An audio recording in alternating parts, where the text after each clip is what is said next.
Welcome back to Trinidad and Tobago. I'm Hema Ramkissoon. A special good morning to the Flower Company. And after this segment, what we're going to do is be giving away this beautiful bouquet to one lucky viewer this morning to give to their mother for Mother's Day. But moving on to a more serious topic, the Chaguaramas Peninsula. Yesterday, we had a representative from the area saying that they're going to have a protest over the weekend. And this is as a result of the development taking place. A lot of emphasis, and I think you just have to drive to Chaguaramas and realize there's a huge development drive that's taking place in the peninsula. Joining us this morning, Joycelin, Hargreaves. She is attached to the CDA, and also Patricia Butcher attached to the Hospitality Institute to address some of the concerns that were expressed in an interview we held yesterday. Good morning. Thank you for joining us. Good morning. Good morning. Now, Ms. Hargreaves, let me start with you.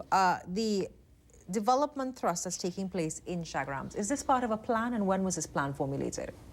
Well, definitely.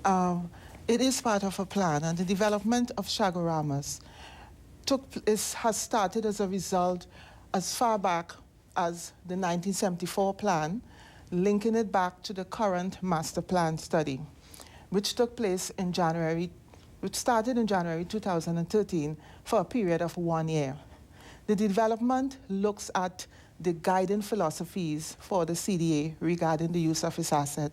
One of those philosophies is that the land must not be used for speculative purposes. The land must not be left idle. The land must create socio-economic activities. In other words, it must be in the interest of the people of Trinidad and Tobago. And development must ensure that the CDA is self-sustainable, must not be dependent on government. So those are the guiding philosophies that will drive the development. We will also look at other governing documents for development, which is the National Spatial Development Strategy, the Diego Martin Regional Planning Act. So these are the factors that we will look at in driving our development. Now, you talk about the development must be in the interest of the people of Trinidad and Tobago, or within that particular socio-economic space. Who determines what's in the best interest? We have governing bodies, such as, for example, the Tongue and Country Planning. We have the EMA, we have the IMA, we have the Commissioner of State Lands, we have Water and Sewerage Authority. We also have NGOs, and we have other interest groups that would impact on development. And this is why the consultation will have taken into consideration all these stakeholders. Now, you talk about consultation, but yet there are a number of groups, including the People's National Movement, I understand, that will be joining as part of this protest that's taking place over the weekend, saying that there was no consultation with the various stakeholder groups in the community. Well, I cannot speak to the move in terms of the People's National Movement, etc. What I can speak to is the organization's approach to the consultation. When this project started, we recognized that stakeholder contribution is very important, and the consultation was at 3 levels. You had the regulatory bodies, you had the state agencies responsible for different aspects of development at a national level, and we had interest groups, such as the transportation as well as environment, because those are the 2 areas that we see as critical in development. So we had focus groups that looked at the environment as well as the transportation, and those groups comprise state agencies, members of the public represented, as well as the tenants. And we have evidence of that. So consultation took place. The consultation will continue, because we had a consultation recently, and we advised them that the process to move to statutory plan requires further consultation. We invited the public to respond to the presentation. So you're saying that there have been consultations? There have been consultations, and it will continue. Okay, so why are the farmers, and why is it that a number of civil society groups believe that nothing was done? I can respond and let you know what exactly the facts are. Regarding the group that call themselves the Guar farmers, the court made a determination in that matter and allowed the CDA to proceed with development. We have had several discussions with that group. We've had discussions with the Ministry of Food Production, where we have allocated 200 acres of land for development. And we've had discussions with the ministry in terms of how can the groups or members of that group could do farming under proper management. We invited them to register there. We've had discussions with the group, inviting them to apply to CDA for a license to do business with the CDA. These options were not exercised. We engage in discussions. We've had evidence of that. All those meetings took place. It can be easily reflected. Now, Ms. Hargreaves, let me ask you a question. You're saying that, okay, so development has started and we see what is taking place in Chaguaramas, and yet you're having consultation while development is going on. Some will say, well, what is the purpose of the consultation? If it is you already made up your mind, this is the direction that you're going in. If you look closely at the development, one of the things that we recognize is that 11% of the land is for development out of the 100%, the 14,574. 52% is protected, 37% buffer zone, and 11% is for development. Out of that 11%, we have 9% of that is in use, which leaves about 300 acres for development. The approach is to focus on that area already developed. What we are looking at as well, we are addressing issues that have not been resolved. Those projects are projects that have been on the books, that have been left idle. What we are doing is bringing activity to the peninsula by putting those assets to use. So when you look at those assets and where the development is taking place, it is because those areas were not properly utilized. It was not used in the interest of the people of Trinidad and Tobago. So this is why the development is focused on certain areas only. Now, what are these areas in particular you talk about where the development is focused? The boardwalk. We're looking at the Tembladora area, heading in a westerly direction. That is where most of development has taken place in Chaguaramas. Now, I know that even the causeway that was announced on a political platform, that has raised a number of questions as to where has this come from, who has really been consulted, how would you respond to the concerns raised by that? Well, the minister has made a determination and a pronouncement on that, and as such, he would be better able to speak to that. What I can say from the CDA side is that we recognize the importance of transportation and alternative access, and we continue to lobby and have discussions with the Ministry of Works. So we have done our part and continue to be in discussions as how to alleviate the traffic, whilst the discussions regarding access or transportation is addressed at another level. Ms. Hargreaves, you know, there's also concern that the lands in Chaguaramas, that we're either giving it away to party supporters, there are political undertones, or foreign investors are coming to take over that Western Peninsula. What I can say is that we conduct our business in a very open, fair, and transparent manner. And I want to speak to the development of that. Our development engaged the widest participation. We engaged entrepreneurs and all the schools in the fence-line communities. We engaged the public. We engaged the ministries. We advertised all our projects very openly. As early as 2012, we went back to the archives and invited pending applicants to come forward. That was openly done in the newspapers and our websites. We have partnered with InvestTTI. We have done several initiatives and undertaken several programs to ensure the widest possible participation. In terms of foreign investors, do you have foreign investors that are currently involved? And what is the percentage of local and foreign investment in the CDA area? All our investors are local. What they have done is partnered with foreign entities to bring the required expertise and skills, because we're entering into the tourism industry, and what they're relying on is their expertise to bring to Trinidad and Tobago. We have to provide an able workforce to supply to these entities, and this is why we are looking to schools and entities such as the Hospitality Institute. We are looking at the UTT.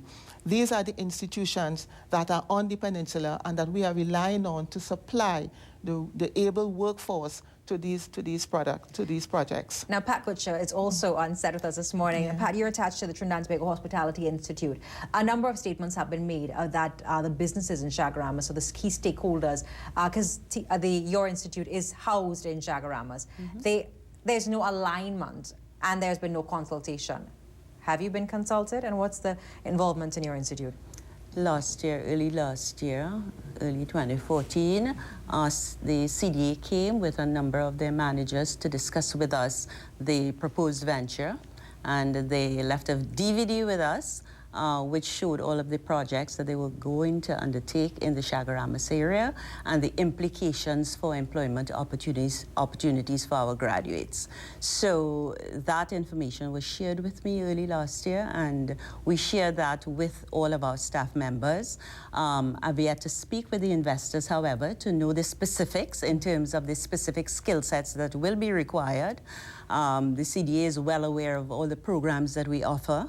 They have also discussed with us the whole question of customer service and the importance of that in terms of the project that will facilitate the water parks, the amusement parks, all of the shopping centers that will be there, and whatever other tourism projects will be in the area as part of this new development. So in terms of customer service training, we're going to be contracted to train the CDA police. They've asked us to look at that and to develop special programs to train persons in that area, as well as the food handlers from a safety and sanitation perspective, and what is required in order to deliver the kind of service that will be needed as far as this project is concerned. So you have an idea as to where the CDA is going with their development?